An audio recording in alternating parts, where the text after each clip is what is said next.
지난 시간까지 말씀을 드렸을 때 우리는 열심히 주님 앞에 뭔가 보답을 함으로 말미암아 하나님이 우리에게 베푸신 그 은혜에 우리는 보답을 해야 된다라고 생각을 했던 거죠. 그러면서 그렇게 열심히 살아왔는데 어느 날 하늘에서 그분의 아들이 이 땅에 내려오셔서 너희들이 나에게 빚을 갚는 게 아니라 내가 너희들이 빚을 갚으러 왔다라고 말씀을 하시는 거예요. 그러면서 나는 섬김을 받으러 온 게 아니라 섬기러 왔다 이렇게 말씀을 하시잖아요. 그분은 우리를 섬기러 왔단 말이에요. 뭘로 섬기죠, 그분이? 말씀으로 섬기는 거예요.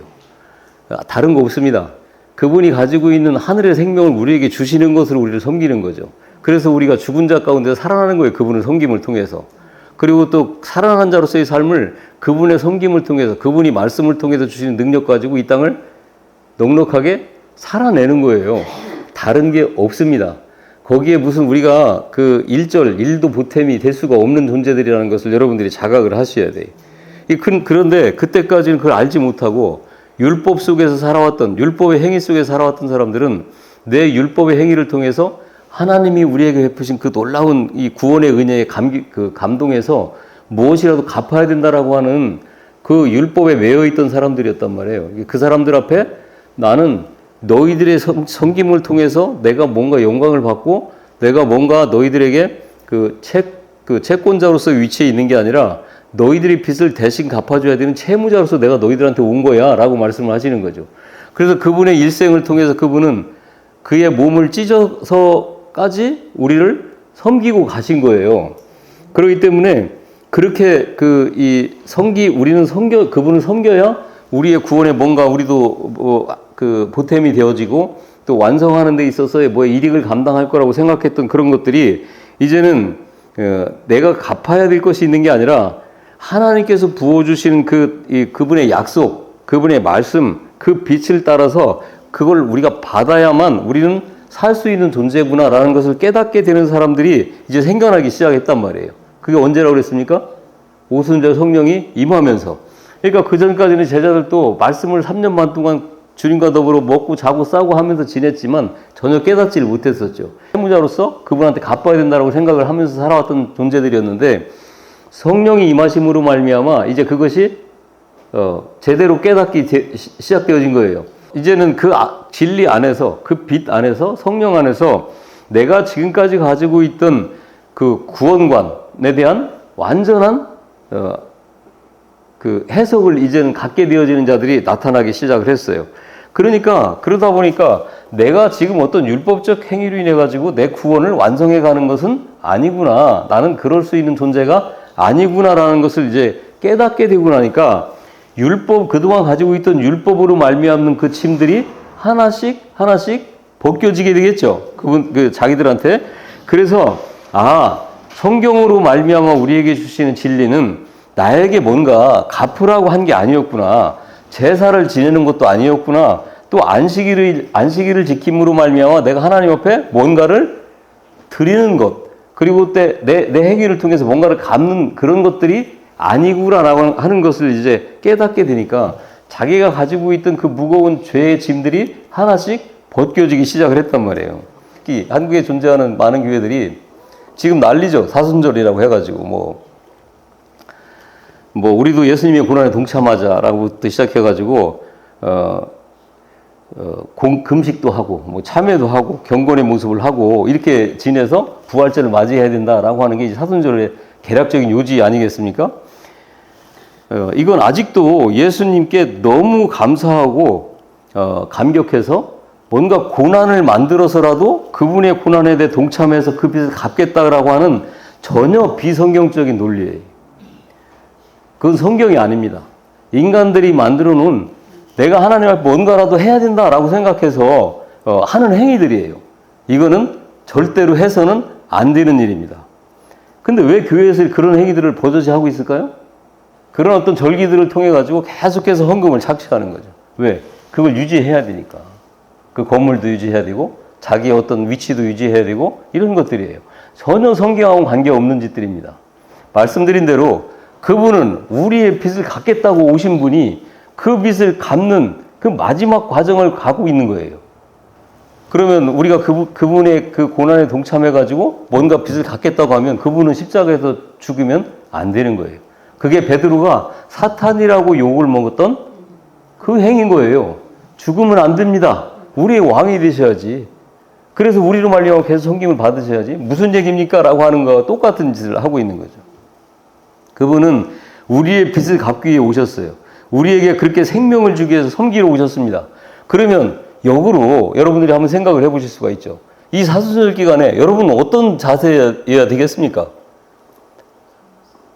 오히려 감격하고 감사하고 기뻐하고 그 주님이 베푸신 그 사랑 안에서 놀라운 충만함을 가져야 되는 거지. 그저 죽은 채 하고 검은 옷 입고 경건한 채 하고 이거 아닌 거예요. 정신 차려야 됩니다. 그런 일이 아니에요. 그거는 성경하고는 전혀 무관한 말도 안 되는 그런 모습들이 지금 이 한국에 있는 교회들이 그런 모습 속에서 난무하고 있는 거잖아요. 여러분 바울이 로마서 8장 12절 13절에서 한번 읽어보겠습니다. 시작. 그러므로 형제들아 우리가 같은 자로 되어 육신에 져서 육신대로 살 것이 아니니라. 너희가 육신대로 살면 반드시 죽을 것이로되 영으로서 몸의 행실을 죽이면 살리니. 이런 말씀들도 여러분들은 아마 그 어떤 도덕적이거나 윤리적이거나 이런 행위들로 말미암는 해석을 갖고 있는 분들이 상당히 있을 겁니다. 그래서 우리는 육신의 소욕을 따라 살면 안 돼라고 생각을 하는 거예요. 그래서 영의 소욕을 따라 살아야 된다라고 해석을 하겠지만 그런 뜻이 아닙니다. 여기서 영으로서라고 하는 것은 그 진리의 말씀으로 몸의 행실을 죽이는 건데 여기서 얘기하는 그 몸의 행실, 육신대로 산다는 것이 무엇을 의미하냐면 우리 주님께서 말씀을 하시죠. 모든 우리의 행위들이 내가 생각할 때 온전하다라고 생각을 할지라도 불사르게 내 몸을 내어줄지라도잖아요. 그럴지라도 뭐가 없으면 아무것도 아니라고요? 사랑이 없으면 아무것도 아니래요. 그 사랑이 뭐예요? 예수님 자체인 거예요. 말씀 자체인 거죠. 그러니까 그 말씀 안에서 말씀으로 말미암는 행위들이 아니면 아무것도 아니라는 거죠. 말씀하고 있잖아요. 그런 일을 할지라도 사랑이 없으면 아무것도 아니래요. 그럼 여기는 사랑이 아까 뭐라고 그랬습니까? 말씀이에요. 예수님 그 자체를 이야기하고 있는 거예요. 그래서 내가 이거 하나면 하나님께서 나를 죽일지도 몰라, 또 나에게 벌을 내릴지도 몰라, 나에게 뭐 교통사고가 나게 할지도 몰라, 라고 할지 몰라라고 하는 그런 생각 때문에 열심히 했던 그 율법의 빚, 이것이 진리의 말씀이 내게 들어오니까 이게 아니구나. 하나님이 나에게 죄 없는 짐승을 잡아 죽이는 살인 행위를 통해서 제사를 지내는 거, 또 억지로라도 율법을 지켜내는 그런 걸 요구하시는 게 아니었구나라고 하는 것을 이제 하나하나 알게 되면 나중에는 완전히 이제 내가 가지고 있는 빚이 탕감될 거 아니겠습니까? 그걸 용서라고 하는 거예요. 용서. 그러니까 구원이 뭐냐면 다 아시잖아요. 죄에서 용서됨으로 말미암아 자유케 되는 것을 구원이라고 하죠. 그러니까 죄의 용서를 얘기하는 거예요. 어줍지 않게 내가 가지고 있는 이 어설픈 양심을 가지고 내가 그래도 다른 사람보다 교회 다니니까 좀 나아야 되지 않겠어? 그래서 나에게 조금 불편하게 하거나 나에게 해코지를 하거나 나의 어떤 정당한 진로로 가로막고 있는 이런 사람들을 그래도 내가 품고 용서해야지, 이런 거 아니라는 이야기예요. 여러분 만약에 성경에서도 그걸 용서라고 명령하신다면 잘 들어보세요. 이 세상이 천국이 되겠습니까? 지옥이 되겠습니까? 지옥이죠. 모든 사람들이 다 용서해. 그러면 아담 이후에 선악과를 따먹은 그 후예들이 가지고 있는 그 죄성을 우리는 가지고 태어나는 존재들인데 그 죄성의 발현이 이 세상에 난무할 겁니다. 그럼 그게 천국의 지옥이에요. 용서하는 그 사람들 가운데 그 사람들은 처참하게 용서를 모르는 자들이 발 밑에 으깨어질 거란 말이죠. 지금 그러한 잘못을 저지르면 아주 법적으로 엄하게 처벌을 한다고 해도 지금 이런 세상인데 그런 처벌이 없이 다 용서를 해준다고 한다면 아까 말씀드렸던 것처럼 그런 세상이 되겠잖아요. 그런 이야기가 아니라는 이야기예요. 그러니까 그를 악용해서 더 나쁜 짓을 하는 게 인간의 속성이기 때문이죠. 그런 말씀을 하고 있는 게 아니다. 그래서 사도 바울은 자기 보고 내가 빚진 자다 이렇게 이야기를 하고 있어요. 빚진 자. 마찬가지로 여러분과 내가 이제 빚을 받아야 되는 자예요? 빚을 갚아야 되는 자예요? 예, 빚을 이제 갚아야 되는 자예요. 사도 바울은 채권자라고 얘기하는 거예요.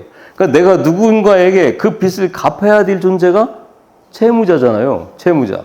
그러니까 그 빚을 갚는다는 것은 그가 가지고 있는 빚을 탕감해 줘야 되는 거예요. 그럼 1차적으로 내가 빚을 탕감해 줘야 할 대상이 누구겠습니까? 여러분 한 분 한 분이 이제는 내가 빚을 탕감해 줘야 되는 존재다. 빚을 갚아야 되는 존재다라는 것을 이제 깨닫게 됐어요. 그러면 내가 빚을 탕감해 줘야 될 1차적인 존재가 누구겠어요? 바로 여러분 스스로 한 분 한 분과 저 자신인 거예요. 여러분 한 분, 왜? 여러분 한번 생각해 보세요. 지금 여러분 교회 같이 예전에 다니던 교회 공동체에서 당신 지금 죽으면 천국 갈 수 있어? 물어보면 나 천국 갈 수 있어요 라고 자신 있게 대답하는 사람이 많습니까? 그렇지 않은 사람이 많습니까? 그렇지 않은 사람이 훨씬 많아요. 또 그런 대답을 할지라도 믿음에 근거한, 말씀에 근거한 확신을 가지고 이야기하는 게 아니라 그렇게 믿어야 된다고 강요를 받았기 때문에 그렇게 대답하는 사람들이 많았다는 이야기죠. 그러면은 아까 말씀드린 그 후자, 모르겠어. 죽어봐야 알지. 이렇게 이야기하는 사람들은 어떤 사람들일까요? 자기 스스로 빚을 탕감받았다는 확신과 믿음을 갖고 있지 못한 사람인 거예요. 그러니까 다시 말하면 1차적으로 그 빚을 탕감해 줘야 될 대상이 누구냐면 옆에 있는 사람이 아니에요. 나 자신인 거예요. 내가 생명의 진리를 양식으로 갖게 되면 내가 제일 먼저 빚을 탕감받게 되죠. 그러니까 내가 빚을 탕감받기 전에는 채권자의 채무자예요. 채권자인 거예요. 그래서 주님이 채무자가 돼서 나에게 빚을 탕감해 주셔야 되는 거죠. 내 빚을 용서해 줘야 되는 거예요. 내 대신에. 그래서 내가 그 빚을 탕감받으면 나는 이제 용서가 된 자고 구원받은 자가 된 거고 생명의 말씀을 가진 자가 되는 거죠. 그러면은 그걸 가진 자가 되면 이제는 어떻게 되는 거예요? 내가 채무자가 되고, 그래서 내가 채무자가 됐다고 그러면 그 빚을 받아야 될 어떤 사람에게 그 빚을 갚아야 되는 존재가 되어졌다는 거예요. 사도 바울이 지금 그 얘기를 하고 있는 거거든요. 사도 바울은 다메섹에서 주님을 만나고 나서 그 다음에 13년이라는 그 많은 시간 동안에 성경의 재해석의 시간을 갖고 많은 연단과 훈련을 통해서 성령으로 말미암는 하나님의 그 크신 사랑하니까 그냥 우리가 생각하는 그런 사랑을 얘기하는 게 아니에요. 하나님이 이 세상을 창조하시고 그가 이 땅에 존재케 되어지고 이 땅에서 어떤 존재로 살아가야 된다라는 걸 깨달은 것을 얘기하는 거예요. 그걸 깨닫는 그 시간을 통해서 그는 완벽한 채무자로서의 삶으로 거듭나게 되어지죠. 그 다음부터는 자기 목숨을 버리면서까지도 그 빚을 갚아주기 위해서 그 일을 다니고 있는 거죠. 그러면서 분명하게 얘기하는 거예요. 나는 어떤 자다? 채무자다. 빚을 갚아야 되는 빚쟁이다 라고 얘기하는 거예요. 그런데 말씀드렸던 것처럼 사도 바울도 맨 처음에 1차적으로 자기가 주님으로 말미암는, 그 주님의 사랑으로 말미암는 빚탕감을 받았어요. 이제는 채권자가 아니라 채무자다라고 할 때 그 1차적인 대상이 누구였겠습니까? 자기 자신이었던 거예요. 아, 나는 막 예수 믿는 사람들을 잡아 죽이고 감옥 보내고 해가지고 뭔가 내가 주님 앞에, 하나님 앞에 이걸 행위로 말미암는 가품을 해야 되는 존재가 아니고 오히려 주님의 온전한 사랑을 통해서 내 빚이 탕감되어졌구나. 그래서 나는 이제는 그 사랑으로 말미암는 빚탕감을 내가 대신 다른 사람들에게 해줘야 되는 존재구나라는 것을 이제 깨닫게 되어지는데 그 과정 속에서 내 빚이 먼저 탕감되어졌다는 확실한 믿음과 확실한 확신을 갖게 되어지는 거죠. 그래서 주기도문도 여러분, 우리의 죄를 사하여 준 것 같이 우리의 죄를 사하여 줍시고 이렇게 기도하잖아요. 그러면 우리가 지금까지 상식적으로 알고 있었던 것은 내가 다른 사람의 죄를 용서해 줘야 돼. 그래야 하나님도 내 죄를 용서해 준다라고 생각을 했던 거 아니겠습니까? 그러면은 말이 안 되잖아요. 내 죄가 아직도 다른 사람들을 완벽하게 용서가 안 됐다면 하나님과 나의 관계 속에서도 내 죄가 완벽하게 용서가 안 됐다는 건데 당당하게 이렇게 나와 있잖아요. 죄인인데. 죄가 용서도 안 되는데. 그러니까 안 되죠. 말이 안 되잖아요. 그러니까 이게 무슨 뜻이냐면 이 문장을 헬라 원문으로 직역하면 이런 말씀이에요. 우리의 그 죄들을 당신이 용서하셔서 우리 안에서 내 안에서 자유가 일어나게 해주세요. 그리고 역시 우리가 우리를 용서합니다. 내가 그동안 율법의 행위로 말미암아 그 행위를 내 몸을 불살아서라도 하지 않으면 안 된다라고 하는 아직 해결되지 않은 죄를 갖고 있었는데 이제 그게 아닌 거예요. 그래서 내가 가지고 있던 죄를 내 스스로 이제는 용서합니다 라고 하는 거예요. 이 뜻이. 그러니까 하나님께서 나에게 빚을 갚아주셔서 나의 빚이 탕감되면 용서하고 있고 용서할 수 있고 나의 죄에서 완전히 자유롭게 풀려날 수 있다 이런 말이에요. 우리가 우리에게 죄 지은 자를 사해 준 것 같이 우리의 죄를 사하여 주옵시고 라고 하는 뜻이 그 뜻이란 말이에요. 그러면 그는 진리로 말미암아 죄에서 용서를 받아서 자유하게 되고 그 자유를 갖고 이제는 다른 사람들에게 그거를 어떻게 흘려주는 거예요. 그래서 성경에서 말씀하시는 것처럼 내 배에 뭐가 흘러요? 생수의 강이 흘러넘친다 라고 하게 되면 그 흘러넘친다는 건 뭔 얘기예요? 흘러가지고 그냥 땅속 지하수로 그냥 흘러간다는 그런 의미예요? 누구한테 흘러간다는 거예요? 죄를 가지고 있는 그 자들에게 이 생수, 이 진리, 말씀, 용서, 사랑, 구제가 흘러간다 그 말이에요. 그래서 그 용서를 그들에게 전해주는 존재가 된다는 거죠. 그러면 하늘에서는 마치 내가 땅에서 그를 용서함으로 말미암아 하늘에서도 그 죄가 용서된 것처럼 이렇게 해주시는 거죠. 왜? 내가 전함으로 말미암아 그가 예수님 영접하지 않으면 이 자는 하늘에서 여전히 묶여있는 상태가 되는 거예요. 내가 전함으로 말미암아 이 자가 예수를 영접을 하고 그 죄를 사함받게 되면 내가 전함으로 말미암아 하늘에서 죄가 용서가 되어지니까 하나님께서는 내가 그를 용서해 준 것으로 쳐주신다 그 얘기죠. 그래서 지난 시간에 말씀드렸던 것처럼 많은 전도자들을 세워가지고 복음을 전하게 하는 이유가 그런 이유예요. 그러니까 여러분을 용서하게 되면 그러면 정말 그 어디나 하늘나라인 거죠. 내 스스로가 용서가 되어지면. 그러니까 사도 바울 같은 경우 또 많은 지금 선교사님들이 자기의 목숨을 초계같이 여기면서 복음을 전하는 이유는 그 사람들도 나와 똑같은 여러분과 똑같은 성정을 가지고 있는 사람들이란 말이에요. 그 사람들이 늘 죽으면 안 무섭겠습니까? 마찬가지 성정을 갖고 있다니까요. 그런데도 불구하고 그것을 뛰어넘는 그 하나님의 용서를 내가 가지고 있으니까 그게 아무것도 아니게 된 거죠. 그래서 히브리서에서 말씀하고 있는 것처럼 세상이 감당하지 못하는 자가 되어지는 거죠. 그래서 그 복음을 전하는 거예요. 그럼 하나님께서는 그 복음 전함을 네가 용서했다라고 쳐주신다 그 말씀이죠. 그러니까 그는 어디나 하늘나라요 어디서나 자유케 되어지는 거예요. 그래서 사도 바울도 감옥에 갇혔을 때마다 제자들에게 편지를 쓸 때 얘기하는 거예요. 너희들이 비록 볼 때는 내가 감옥에 갇혀 있지 않니? 그러나 나는 어떤 자야? 자유자다. 이 얘기를 하고 있는 거죠. 이게 바로 그런 이야기를 하고 있는 거예요. 그래서 요한복음 8장 32절에서 그러니까 하나님께서 나에게 빚을 갚으셔가지고 내 빚이 탕감이 되면 나는 이제 나를 용서하고 있고 용서할 수 있고 나의 죄에서 완전히 자유롭게 풀려날 수 있다라고 하는 거예요. 그럼 여기서 다시 한번 질문을 드려볼게요. 여러분은 여러분 자신의 죄를 용서하셨습니까?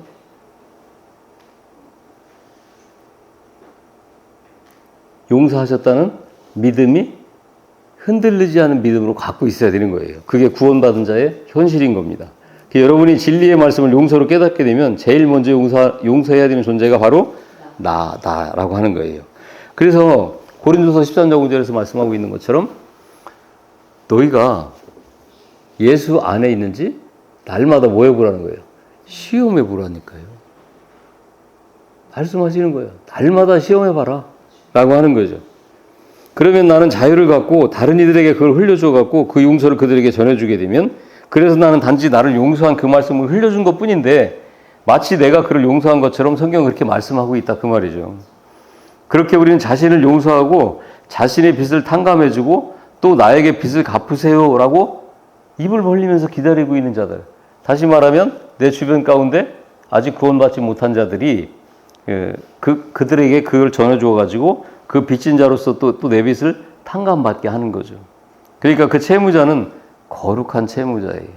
이 거룩한 빚을 가진 자. 그래서 사도 바울이 이해할 수 없는 말을 하는데 너희들은 서로 빚지면서 살아라. 로마서 13장 8절이에요. 예, 한번 읽어보겠습니다. 시작. 사랑하게 믿으면 아무에게든지 아무 빚도 지지 말라. 남을 사랑하는 자는 율법을 다 이루었느니라. 예, 아멘. 거기까지요. 자, 보세요. 여기 보면 그 앞에 보면 피차 사랑의 빚 외에는 아무에게든지 아무 빚도 지지 말라. 빚을 지라는 이야기잖아요. 어떤 빚을 지라는 거예요? 복음의 빛. 말씀. 예, 여기 성경 있는 대로만 읽어보세요. 사랑의 빛. 예, 예, 사랑의 빚. 그 사랑의 빚은 지라는 거예요. 다른 빚은 지지 말고 사랑의 빚을 지라 그 말이죠. 그러니까 이해할 수가 없는 얘기예요. 이 세상에 있는 용어로 이야기하면 우리가 생각을 하게 되면 빚을 지라는 이야기죠. 사랑의 빚을 지라는 거예요. 다른 빚을 지지 말래요. 남을 사랑하는 자는 율법을 다 이루었다라고 말씀하는 거예요. 그러니까 사랑의 빚을 가지고 빚을 졌으니까 빚을 갚아야 되는 자가 빚진 자인 거잖아요. 그러니까 사랑의 빚을 가지고 그 빚을 갚는 자가 되라 그 얘기예요. 그런데 그렇게 하는 자는 뭐를 다 이뤘다고요? 율법을 다 이뤘대요. 그런데 중요한 게 있습니다. 너희들은 율법으로 말미암아 빚을 갚으려고 자꾸 한다는 거예요. 지금 사도 바울이 곳곳에 그 복음의 이 공동체를 만들어 놨잖아요. 예? 다시 말하면 교회를 곳곳에 세워놨는데 그 중에서도 내가 떠나기만 하면 유대인들로 말미암아 율법주의자들로 말미암아 율법의 행위를 해야만 너희들의 구원이 완성이 될 수 있다라고 하면서 가르치니까 헷갈리잖아요. 지금 여러분이 수십 년 동안 교회를 다녔는데도 지금 이렇게 헷갈리고 있는데 이 자들은 말할 것도 없잖아요. 불과 며칠, 경우에 따라서는 뭐 길게는 에베소 같은 경우는 3년 동안 가르치기도 했지만 며칠, 몇 개월 이렇게 가르치고 곳곳마다 떠나다니면서 교회를 세웠단 말이죠. 그런데 그런 복음을 받아들인 그 짧은 기간 동안의 가르침을 가지고 있던 자들에게 율법주의자들이 와가지고 너 아니야. 할례를 받아야 돼. 또 뭐 고기를 먹으면 안 돼. 뭐 이런 것들로 가르치면서 이야기하면 헷갈리겠습니까? 안 헷갈리겠습니까? 찝찝하죠. 이 고기를 먹어야 돼, 말아야 돼. 그래서 수도 없이 이 서신서에서 문제가 제기가 되어지니까 그 답을 준 게 서신서인 거예요. 그러니까 그런 일들로 말미암아 이제 지금도 로마서에 있는 사람들에게 얘기를 하는 거예요. 네 피차 사랑의 빚 위에는 지지 말고 그 빚을 가졌다고 그러면 그 빚을 갚아라 라고 하면 그 빚을 갚는 자들은 율법을 다 이루었대요. 그런데 너희들은 아직도 율법으로 빚을 갚으려고 해? 사랑의 빚은 그런 게 아니야. 이런 말씀이에요. 그러니까 너희들은 왜 율법의 행위로 그렇게 열심히 빚을 갚으려 하냐. 그러면서 뭐예요? 사랑의 빚을 생각해 보라는 거죠. 모든 율법은 사랑으로 완성이 되는 거야. 그러니까 너희들은 사랑으로 서로 빚을 갚으면 그 율법은 너희들하고 아무 상관도 없이 다 완성이 되어지는 거다라고 하는 거죠. 그래서 9절 읽어보세요. 시작. 간음하지 말라, 살인하지 말라, 도둑질하지 말라, 탐내지 말라 하는 것과 그 외에 다른 계명이 있을지라도 내 이웃을 내 자신과 같이 사랑하라 하신 그 말씀 가운데 다 그렇느니라. 예. 지금 이 말씀은 뭐 간음하지 말라, 살인하지 말라, 도둑질 말라 이것은 산상수훈에서 다시 이걸 다 풀어주시죠. 주님께서. 그러니까 살인이라고 하는 것은 그 전에 우리가 알고 있던 그런 정도의 살인을 얘기하는 게 아니었죠. 간음도 마찬가지였죠. 탐내지 말라 이런 것들은 그 외에 다른 계명, 그거보다 훨씬 더 많은 계명이 있을지라도 이 얘기예요. 그러니까 이거를 문자적으로 해석하면 안 된다라고 말씀하고 있는 거예요. 내 이웃을 내 자신과 같이 사랑하라 하신 그 말씀 가운데 다 들어있다. 내 이웃을 내 몸같이 사랑하라는 것은 전에도 계속 말씀드렸어요. 그게 뭐라고 그랬습니까? 떡 해다 주고 밥 한 끼 해주고 이런 게 아니고 뭐라고 그랬어요? 영원한 생명을 그에게 전해주는 거라니까요. 그거 말고는 그거보다 더 큰 사랑이 없다니까. 그거보다 더 큰 구제는 없다니까요. 한 끼 점심 먹으면 저녁 때 또 배고파요. 20대 청년이라 할지라도 세월이 지나면 늙고 죽어요. 그런 걸 얘기하는 게 아니란 말이에요. 그러니까 주님이 말씀하시는 것처럼 그 사랑을 너희들이 가지고 있잖니? 그러면 너희들이 그 사랑을 갖고 있는 순간에 너희들은 이제는 채권자에서 채무자로 바뀌는 거야. 겸손하고 공손하면서 사랑을 가지고 내가 그에게 갚아야 될 빚을 갚기 위해서 최선을 다해야 되는 거죠. 이런 이야기예요. 그 사랑 안에 너희들이 율법의 행위로 말미암아 갚으려고 했던 그 모든 것들이 다 들어있다. 그 얘기죠. 10절 읽어보세요. 10절. 다음이에요. 예, 같이 읽어봅니다. 시작. 사랑은 이웃에게 악을 행치 아니하나니 그러므로 사랑은 율법의 완성이니라. 예. 이게 같이 연결되어진 말씀이에요. 잘 들으셔야 돼요. 사람은 이웃에게 악을 행치 아니한대요. 그럼 또 우리는 이렇게 생각해요. 막 다른 사람에게 해를 끼치거나 도둑질하거나 거짓말하거나 이런 걸 우리는 상상을 하게 되죠. 사랑은 지금 사랑을 이야기했죠. 뭐의 완성이라고요? 율법의 완성이 사랑이래요. 그 사랑은 이웃에게 악을 행치 않으니 그러므로 사랑은 율법의 완성이다라고 하는 거예요. 그러면 여기서 아까 말씀하셨죠. 악을 행한다는 게 뭐냐라고 할 때 이게 뭐냐면 이웃에게 온전한 사랑을 받아갖고 그거를 생수의 강으로 흘려보내야 되면 거기에 가감이 있을 수 있습니까? 없습니까? 없죠. 그러니까 여러분들은 말씀을 잘 알지 못하면 가감을 할 수밖에 없는 존재란 말이에요. 그러면 여기 덧붙여주고 빼주고 해서 이렇게 건너가게 되면 이게 바로 악을 행하는 거다라고 말씀하는 거예요. 왜? 그거는 온전한 생수가 아니고 온전한 진리가 아니고 온전한 말씀이 아니기 때문에 그걸로 인해서 어떻게 더 지옥 자식 만든다니까요. 그게 악을 행한다는 거예요. 그러므로 사랑은 율법의 완성이다 이렇게 말씀하고 있는 거예요. 그러니까 만약에 다른 이들에게 너희들이 그 말씀을 그렇게 다른 이들에게 그 빛을 탕감해 줘야 되는데 그 탕감해 주는 말로 용서의 말로 온전하게 전해주지 못하면 너희들은 그게 이웃에게 악을 행하는 거야 라고 얘기하는 거예요. 예수님께서는 예수 믿는 사람들은 착한 사람이 되어요 이웃에게 악을 행하지 않는다 이런 이야기는 하신 적이 없습니다. 그런 저차원적인 이야기가 아니라니까요. 요만한 책 한 권에 생각해보세요. 찬송가 빼면 요만해요. 요 안에 하늘의 비밀을 담아서 우리가 그렇게 위대하게 생각하고 우리가 그렇게 엄청나게 생각하는 인생, 우리 인생. 우리는 때로는 알지도 못하고 왜 태어났는지도 모르고 이때 왜 태어났는지 어떻게 살아야 되는지 아무것도 모르는 존재로 이 땅에 내던진 존재인데 어떻게든 바둥거리면서 핏덩이인 채로 살아가잖아요. 그렇게 살아가는 존재들에게 그 하늘의 비밀을 담아서 준 책이 요만한 거예요. 그 하늘의 비밀이라고 하니까 뭐 대단한 것 같잖아요. 아니에요. 우리가 이 땅에 왜 존재하는지, 너희들은 왜 이 땅에 지금 태어났는지, 그렇게 태어난 존재들은 어떻게 살아야 되는지, 그냥 너희들은 그렇게 생각 없이 물에 떠가는 낙엽처럼 그냥 흘러가는 인생으로 살면 안 된다.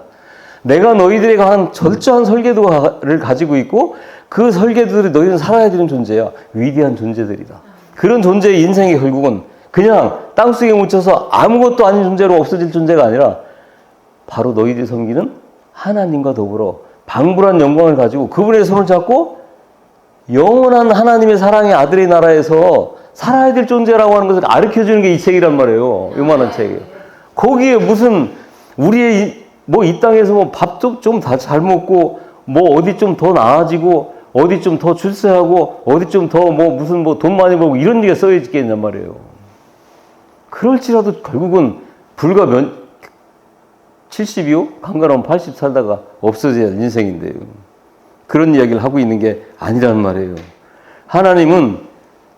사랑은 하나님의 진리의 말씀을 서로 흘려주는 것을 이야기하는 거예요. 서로에게 빚진 자로 산다는 것은 바로 말씀하고 있는 것처럼 그에게 영원한 생명을 전해줘서 그가 비록 육신으로는 70, 80 살다가 갈 인생이지만 그의 영혼은 나와 더불어 영원히 말씀드렸던 것처럼 주님 십자가 산당에서 하늘의 가족을 선포하셨잖아요. 봐라, 네 어머니다. 어머니 보세요. 당신 아들입니다. 바로 그 이야기를 하고 있는 거예요. 그 자들로 만들어내는 게 우리는 빚진 자로서의 삶을 살아가는 거라는 거죠. 성경에서 말하는 빚진 자는 서로의 그 빚을 탕감해주는 역할을 하고 있는 자들을 말하는 거고 그게 성도다 이렇게 얘기하는 거죠.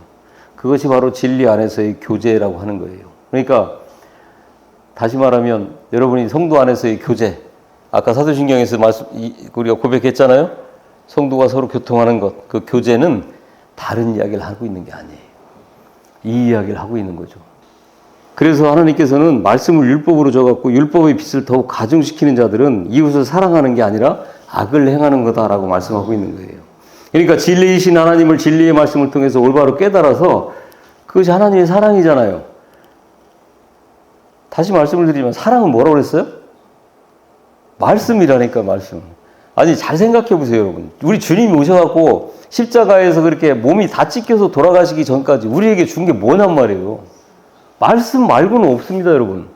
그분이 밥을 해서 줬어요? 안 해요. 마르다가 시켜가지고 밥 해라고 해갖고 밥해서 먹었어. 그분은 말씀만 주신 거죠. 말씀만. 그게 섬기는 거예요. 그게 구제란 말이에요. 영원한 구제가 되는 거죠.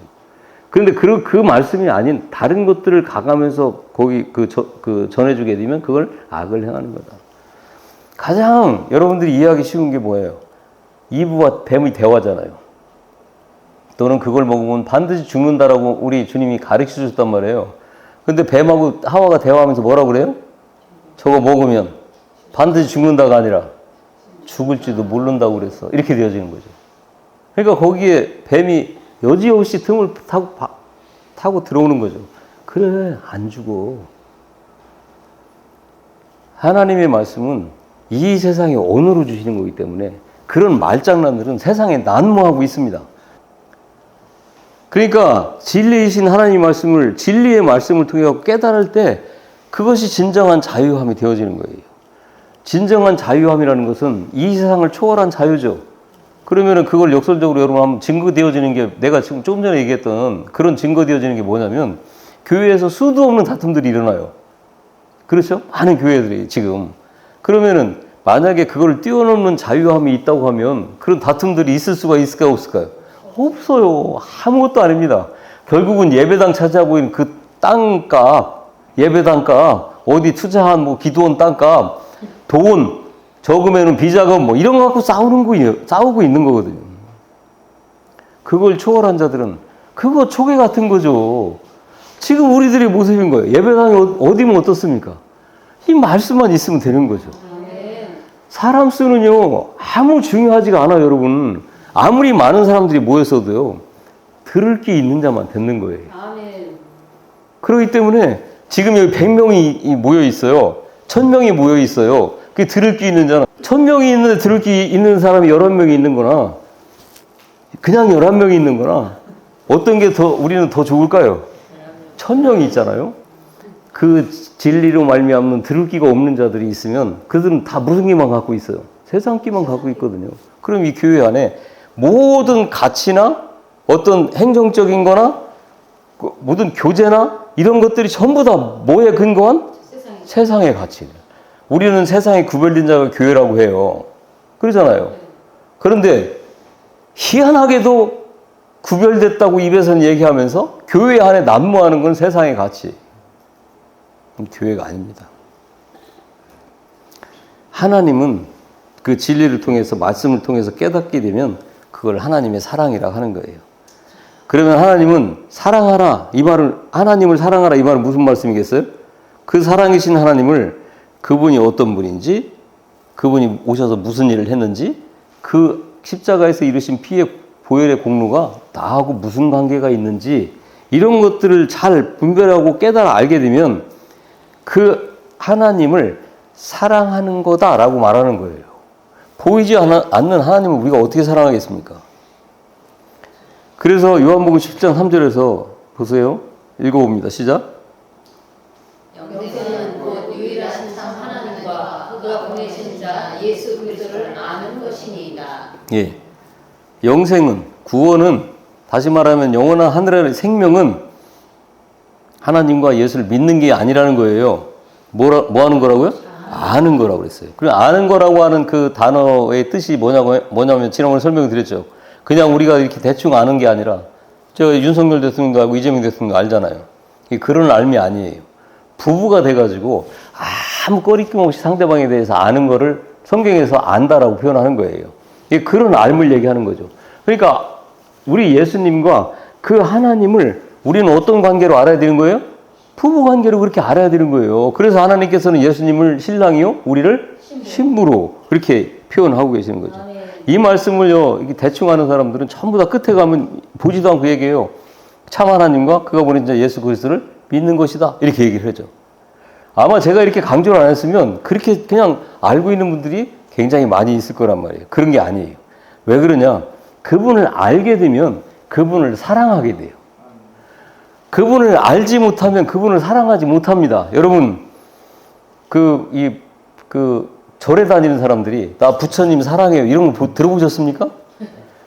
성황당 가서 촛불 켜놓고 비는 사람이 여기 오는 신을 나는 사랑해요. 이런 표현을 들어본 적이 있냔 말이에요. 없어요. 왜? 몰라요. 그분에 대해. 자기들이 믿는 신이 어떤 존재인지 몰라. 알 필요도 없어요. 관심도 없어. 왜? 그냥 나에게 복만 주면 되는 거거든요. 그런 존재들이에요. 근데 우리 기독교는 그런 관계가 아니라는 거예요. 그래서 그분을 알게 되면 그분을 사랑해야 되는 거죠. 남녀 관계도 마찬가지잖아요. 제가 저분을 몰랐으면 제가 어떻게 저분을 사랑하겠습니까? 상대방에 대해서 알지 못하는데 우리가 어떻게 사랑하냔 말이에요. 알게 될 때 사랑하게 되는 거죠. 그걸 하나님은 하나님의 말씀, 다시 말하면 예수 그리스도를 아는 것이 하나님을 사랑하는 거다라고 말씀하고 있는 거예요. 그분이 나에게 은혜, 빚, 약속, 언약을 주셨어요. 그럼 그걸 모르면 그분과의 관계가 성립이 돼요, 안 돼요?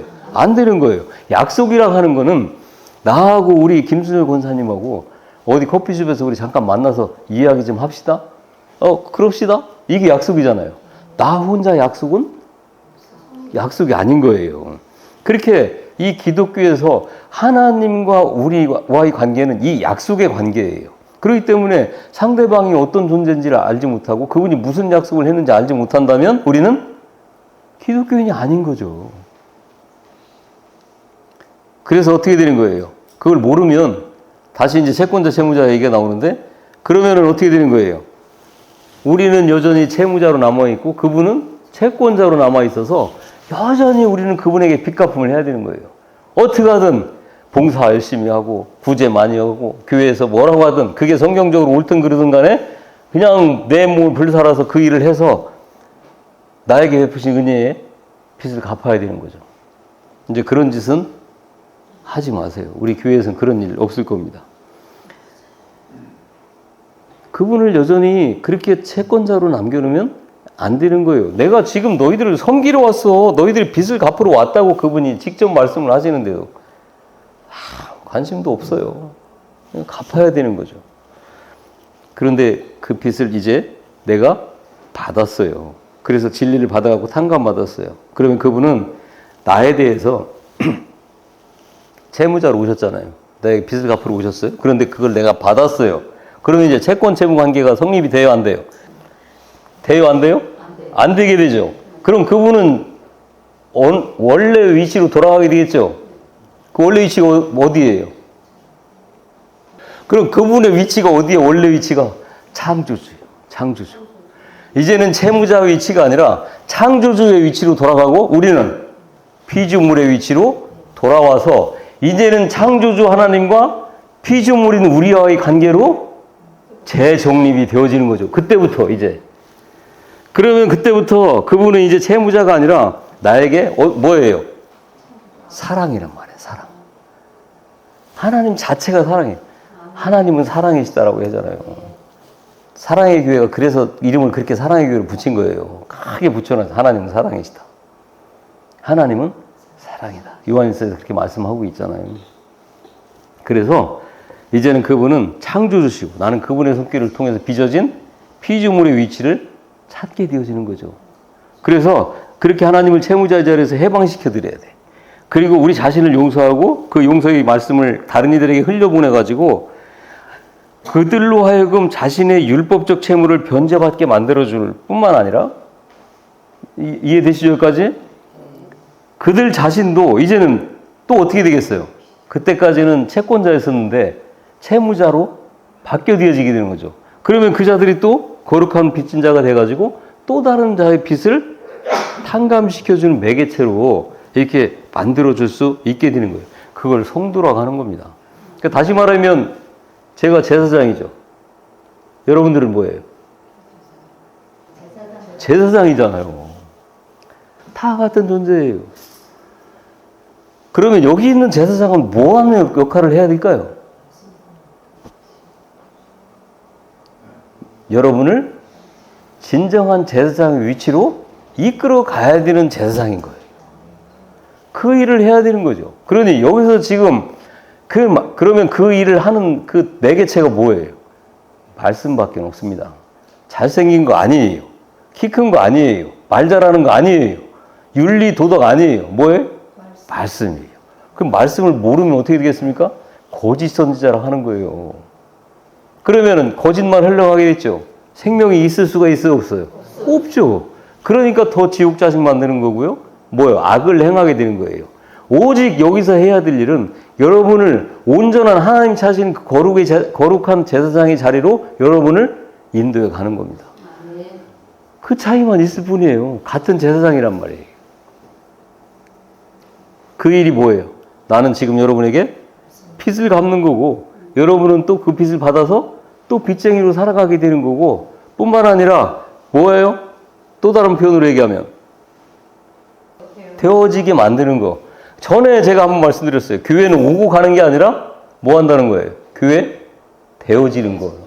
여러분 한 분 한 분이 교회가 되어져서 우리 권사님이 거기서 정말 교회가 되어져서 교회로서의 삶을 살려고 그렇게 발버둥을 치더라고요. 채무자로서 채무자의 삶을 살려고 그렇게 발버둥을 치더라고요. 그 모습을 제가 봤어요.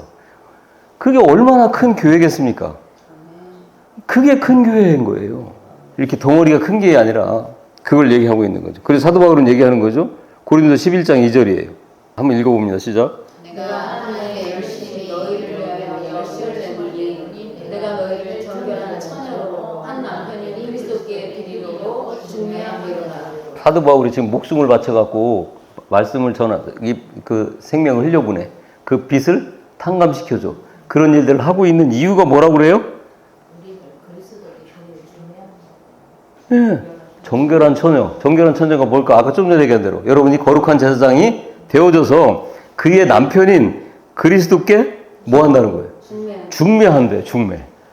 그 이 중매쟁이가 거짓말쟁이가 되면 되겠어요? 안 되겠어요? 안 되는 거죠. 진짜 중매쟁이가 돼야 될 거 아니겠습니까? 가감없이. 그런데 가감없이 전해주는데 그냥 아무나 데려와가지고 세상 사람 자체로 데려왔고 당신 신부 될 사람이요 이러면 되겠어요? 안 되겠어요? 아니죠. 그 앞에 분명히 전제가 있죠. 어떤 자로? 정결한 처녀. 그 일을 하고 있는 게 사도 바울의 역할이고 우리의 일이라고 하는 거예요. 그래서 하나님은 이런 말씀을 우리들에게 주시고 깨닫게 하시는 거죠. 그런데 엉뚱하게 오해해가지고 그분을 나에게서 빚을 받는 채권자로 만들어버리면 하나님을 모독하는 거예요. 그래서 그렇게 열심히 부려서 제사를 지내고 율법을 지켰던 그 바리새인들에게 하나님이 그렇게 분노하셨던 겁니다. 지금도 마찬가지예요. 말씀드렸던 것처럼 여러분 사순절을 그렇게 생각하시면 안 되는 거예요. 드디어 하나님께서는 나의 빚을 온전히 탕감시켜주는 그 직전에 와 있어요. 그게 2000년 전이란 말이에요. 그럼 우리는 어떻게 됐어요? 빚을 완전히 탕감받았어. 그럼 우리는 뭐만 갖고 있어? 사랑만 갖고 있는 거예요. 말씀만 갖고 있는 거죠. 진리만 갖고 있어요. 우리 같은 존재가 영원히 지옥 가서 불타 없어질 존재, 불사 없어지지도 않죠. 그런 존재인데도 불구하고 우리의 껍데기를 보지 아니하시고 우리를 어떻게? 그분의 정결한 신부로 만드셔서 이런 사랑을 주셨을까? 감동하고 감격하면서 검은 성경책 끼고 검은 양문 입고 빌빌거리는 돌아다니는 게 아니라 웃고 다니는 되는 거예요. 그렇지 않겠습니까? 이거 완전히 거꾸로 돼 있는 거죠. 그거 생각하면 제가 예전에 이제 설교할 때 많이 울었어요. 막 생각하면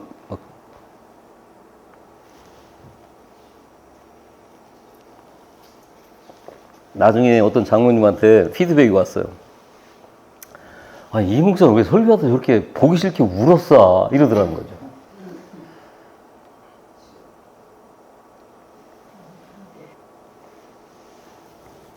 진리의 말씀을 잘 깨달아가지고 그것을 구하는 자들에게 잘 전달해주면 내가 그 빚을 갚는 행인 거예요. 그리고 그들 자신의 율법의 빚도 갚아주는 거죠. 근데 여러분 한 가지 여기서 중요하게 여러분들이 들으셔야 할 내용이 있어요. 뭐냐면 사람들은요 자기가 듣고 싶은 것만 들어요. 그런 사람이 아닐지라도 여기 앉아있는 사람 가운데 자기가 듣고 싶어하는 것만 듣는 것은 이거는 여러분들이 잘못됐다는 게 아니라 아담 이후에 선악과를 따먹은 후예들이 갖고 있는 특성이에요. 왜?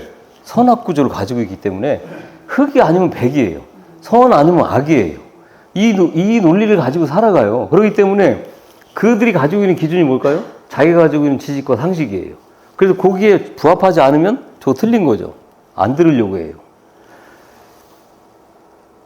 이거는 영으로 깨닫지 못하는, 깨우치지 못한 사람들의 특성이기도 한데 오늘 말씀을 들으신 분들 가운데 이렇게 생각할 거예요. 아마 이게 쭉 이제 연결되어져서 이게 한 시간에 다 한 타임에 다 해야 되는 첫 번째부터 하는 건데 그 이야기예요.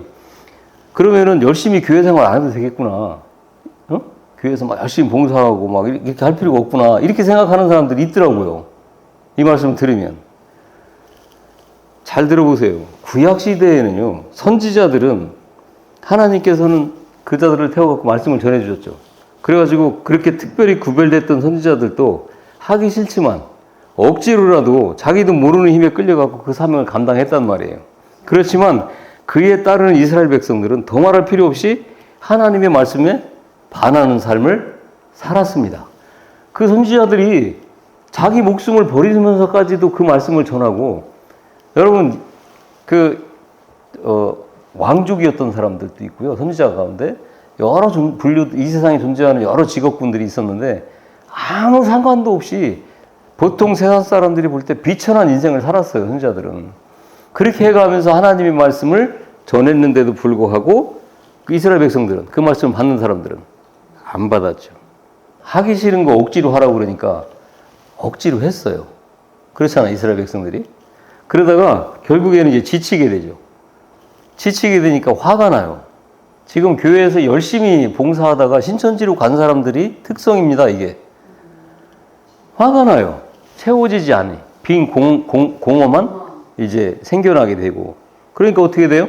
선지자를 죽여버리잖아요. 그게 누구를 죽인 거겠습니까? 하나님을 죽여버리는 거예요. 그리고는 어떻게 돼요? 결국이 망하게 되는 거죠. 그러나 여러분, 율법의 지배가 아니라 자유로운 영혼에 하나님의 말씀이 심어지는 시대, 성령의 시대가 오니까 지금 우리가 바로 살고 있는 이 시대 아닙니까? 은혜 시대, 교회 시대예요. 그러면은 이 성령 시대의 신약의 그 수많은 제자들과 그에게서 말씀을 배우고 깨우쳐 참 하나님과 예수 그리스도를 알게 되면 그 수많은 성도들이 그 후에, 예수님 이후에 생겨나게 됐잖아요.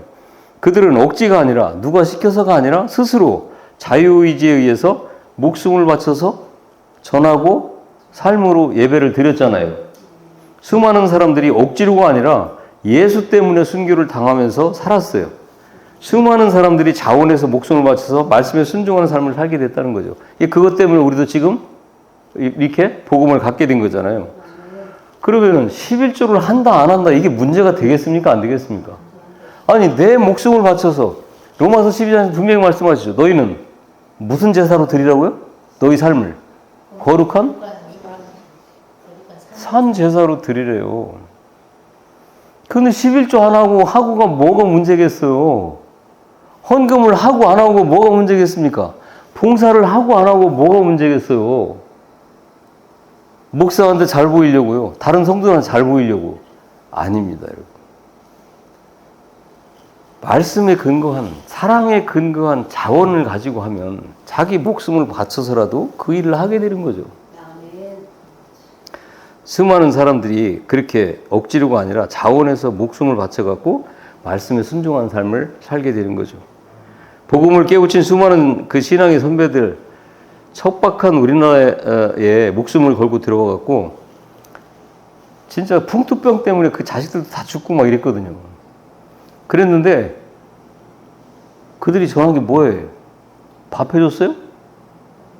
옷 만들어줬어요? 신발 만들어줬어요? 뭐 했어요? 말씀 전했다니까요. 용서를 전했다니까요. 구제를 했다니까요. 누가 시켰습니까? 그거 안 하면 누가 저주받는다고 그랬어요? 아니잖아요. 이런 분들에게는요, 10분의 1이 문제가 아닌 거죠. 자기 인생을 다 바쳐서 삶의 전부를 드리는데 10분의 1이 뭐가 문제겠습니까? 저한테 많은 질문 가운데 제가 이제 이런 말씀들을 전하니까 기존 교회에서 별로 들어보지 못한 말씀이잖아요. 가장 그 사람들이 갖고 있던 첫 번째 궁금증이 뭔지 아십니까? 11조를 해도 돼요, 안 해도 돼요? 이거예요. 그렇다면 오늘 말씀을 들으면서 그렇게 열심히 살지 않아도 되겠네 라고 생각이 되시는 분이 있다면 그분은 지금도 아직도 예수가 주인 되는 복음의 자유로 지배받는 신앙생활이 아니라 율법의 지배를 받는, 아직도 주님을 채권자의 자리에 앉혀놓고 율법의 행위로 말미암아 그걸 갚겠다고 하는, 율법으로 말미암은 종교 생활을 하고 있다는 반증인 거예요. 왜 이런 말씀을 드리냐면 지금까지 말씀을 가르치면서 말씀을 배우는 많은 사람들이 그렇게 본질을 깨닫지 못하고 이런 반응들을 보였다는 거죠. 우리 사랑하는 우리는 교회 성도 여러분들은 하나님께서는요, 여러분들이 예수를 믿었으면 예수 안에서 자라기를 원하시고 그 자라라고 명령을 하고 계시는 거예요. 그래서 이 말씀은 마치 초등학교에 입학하고 나서는 나 예수 믿는다. 이제부터는 더 열심히 교회에서 봉사하고 목사님이 시키는 거 열심히 하고 주님 잘 섬기면 되지. 뭐 더 이상 뭐 필요 있어. 아우 성경 공부 골치 아파. 무슨 세미나 뭐 아우 그런데 뭐 너무 골치 아파. 그럴 필요 없어. 그냥 교회 열심히 다니고 그러면 돼. 여러분 인생은요. 초등학교 1학년짜리가 입학하고 나서 감당할 수 있는 그런 인생이 아니에요. 대학생이 되어서도 이해하지 못하는 그게 인생인 겁니다. 그런데도 아무것도 알지 못한 채로 됐다고 하는 사람들은 아직도 예수를 신으로 신수단지 모시듯 하고 있는 거죠. 그러면서 원하는 거 달라고 떼쓰고 있는 거예요. 그런 상황이라면 교회 생활 내내 그런 삶이 지속되는데 그 삶에 자기 인생에 대한 해석을 갖고 있을 수가 있겠습니까? 죽을 때까지 빌다 죽는 거예요. 죽을 때까지 뭐예요? 자기 인생에 얽힌 문제가 풀리지 않은 채로 이게 예수 믿는 건개벼 그러다가 죽는 거예요. 아닙니다, 여러분. 주님은 그렇게 우리로 말미암아 그렇게 예수를 믿으라고 하지 않으셨어요. 그래서 이 책을 주시고 그 책을 통해서 그 안에 하나님의 사랑을 담아서 우리에게 알기를 원하시면서 주신 거죠.